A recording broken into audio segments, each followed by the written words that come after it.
Kathy Vick, Deeply Awake Chats 2017. Well, apparently part of my job is to come to you with the beautiful words, it gets better. It gets better. So, that's true. It's one of the functions of this. And before, it would be in the middle of a lot of darkness that I'd get a big hit of something shiny. And I'd write about it because my thoughts would be all clear and beautiful, and then things would go dark again. But they're not going dark anymore. And that is something that needs to be discussed, needs to be given away, because it's a really big, huge deal. For me to consistently wake up in the morning in light with really beautiful thoughts that are complex, but the essence of simplicity. Thoughts that then blossom and bloom into whole ways of being. And yet everything is very manageable.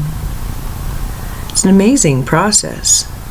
And it bears reportage. A couple days ago, I woke up with a very clear thought about realizing very, very clearly that, had I really gotten this, in my bones gotten it and owned it, I wouldn't have needed, Deeply Awake would not have been born. It is a product of doubt. It's beautiful in that regard. It's and the doubt was required. There were a lot of sniff tests here, and as well there should be. So what a process. But I want to tell you this really interesting thing that I noticed happening. I've really focused a lot on self-doubt, how important that is as a it's a lot bigger than just a simple or silly psychological construct. It's a big deal. And I realized that self-doubt and comparison have a lot in common. Comparison is sort of like when you're really deep into self-doubt. Imagine having a blindfold around your head, which not only dims your sight, your vision on the outside, but on the inside as well. And it seems to me that comparing myself to others, others to myself, or others to themselves, well, that's like a blind man feeling the walls, using his cane to feel where the sidewalk ends. It's an indirect way to get where you need to be when you're blinded. So what I'm noticing, though, it's not that very complex and beautiful thought construct that comes to me. When I'm in the moment, what I'm finding is that I have this kind of icky feeling that I get that is very anxious and urgent, insistent, burning, that the other person, they need to be okay. They need to be okay. God. How fatiguing to be around that. And so what I'm noticing is that even before I get there, how are you doing or whatever, I'm feeling my consciousness make this U-turn. So I get to the place where I'm thinking I'm feeling responsible for the other person's experience. And then all of a sudden, I don't know, I start having thoughts about my friends, happy experiences I've just had, happy experiences I'm looking forward to.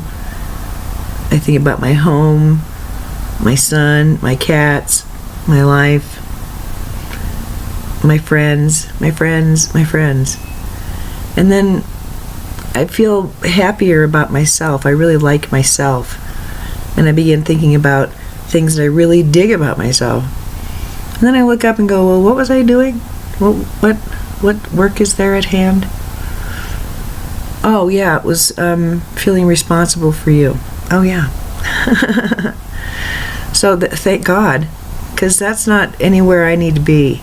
I don't need to be in your comfort zone managing your energy. And how presumptuous, but certainly understandable.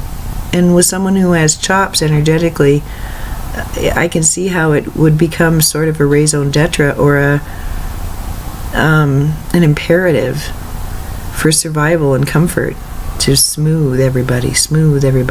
Because what I find is that it's a lot easier for me to decloak when things are smooth. If there's spiky energy, if there's anger, if there's criticism, if there's unpredictability, if there's just a wobble, I've never felt really good about putting myself out there, mostly because this is so dear to me and I didn't know how to defend it. And I don't think that it should be defended ever. I think this beauty that's within me, if it's in a position where it is being attacked or it requires defense, I walk away. Because it's not commensurate with the energy, it's not appropriate, and it's not respectful. But, we all have tangles. So, that's the nice little pirouette I'm seeing. And I think with the other thoughts I've been having about doubt and about comparing and getting in other people's stuff, I literally don't do a lot of that. Partly because I find myself, I'm so allergic to other people doing that to me. Just let me manage my space, you manage yours. How's that? And so this is a great, I think, time of clarity and of sovereignty and collaboration. And you really can't have true cooperation when there's competition. And what is a comparison but a competition? So this is moving really in the end from one energetic signature or vibrational stance to another. Moving from not trusting to trusting. From a lack of safety or a perceived lack of safety and the need for controlling the environment to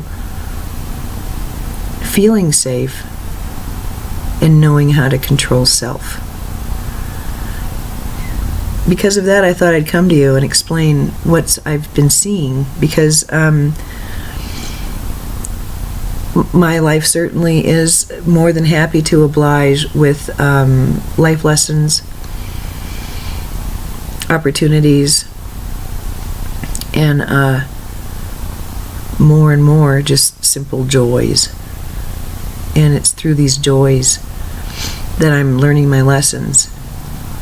I am having fewer of those squeezing times when I'm just miserable.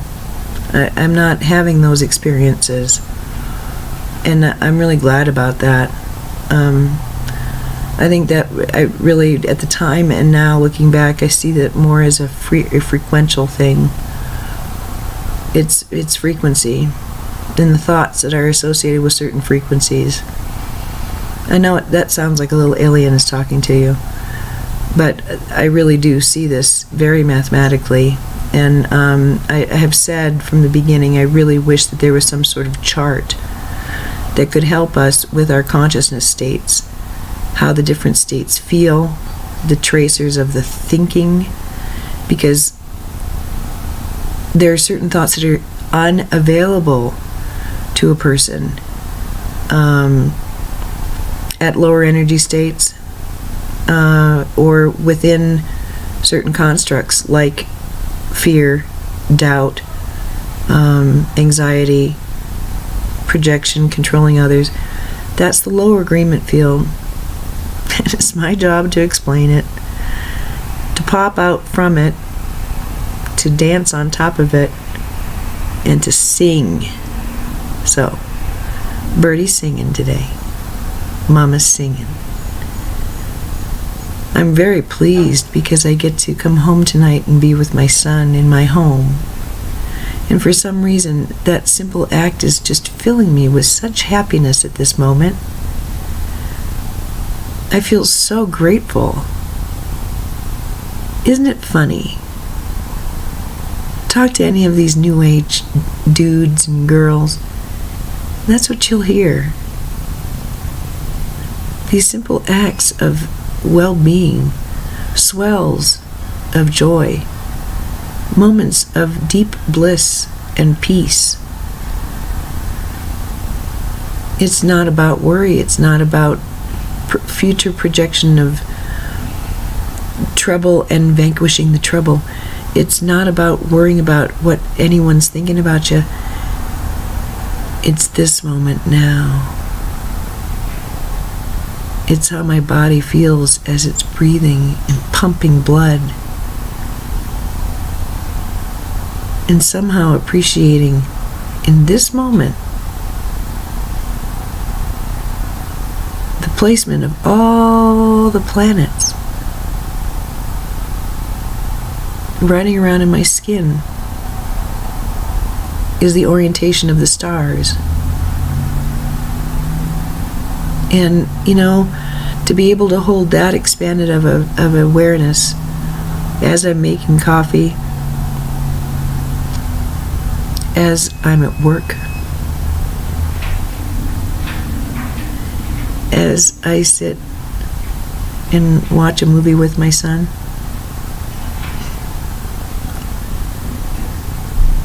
it's all up for grabs. I could be sitting and stewing and thinking about future calamity and past harm. I could.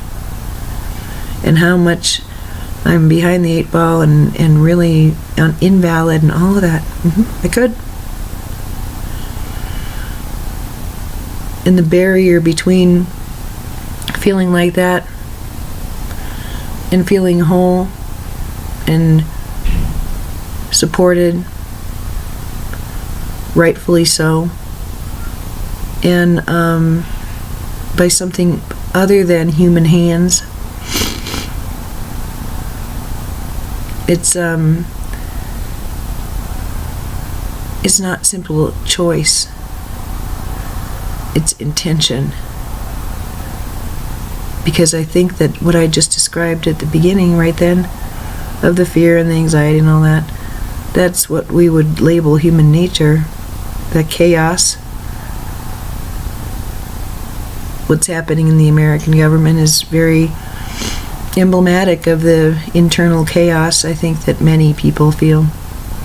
But I'm not one of them. Not anymore. Not anymore. The chaos has passed. And it is sort of like waking up from a bad dream. And I am relieved, and I do feel grateful for myself and for this amazing experience that I chose to go on long ago now. So I'm going to go have a great day. And like I said, I can be all this in a bag of chips and still things can happen to me that are upsetting. Yeah. And I can respond in all kinds of ways. But it's the I who is responding. It's the I who is responsible. Response-able. And it's the I who will keep on going. Proud of my choices. At peace with who I am. And I really do contend to end. I do contend. Hey, have you been in a relationship where somebody looks at you and says, hey, I love you, but I don't like you very much right now? Have you ever felt that way about somebody? Well, I think love is a very loaded word.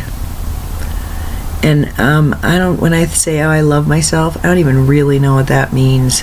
I've had enough people F with that word.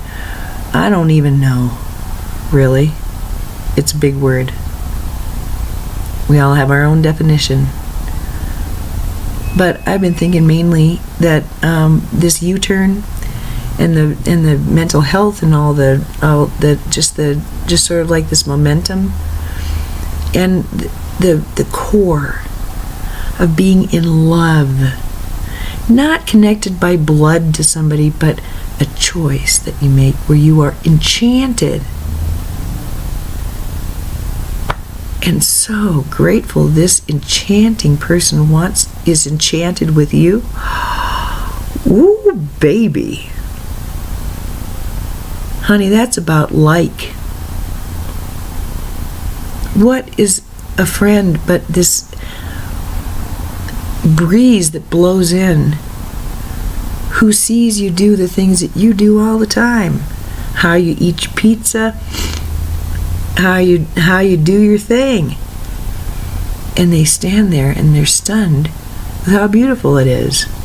They like it. They approve of the things that you might have gotten shit about, but you like too. That's friendship.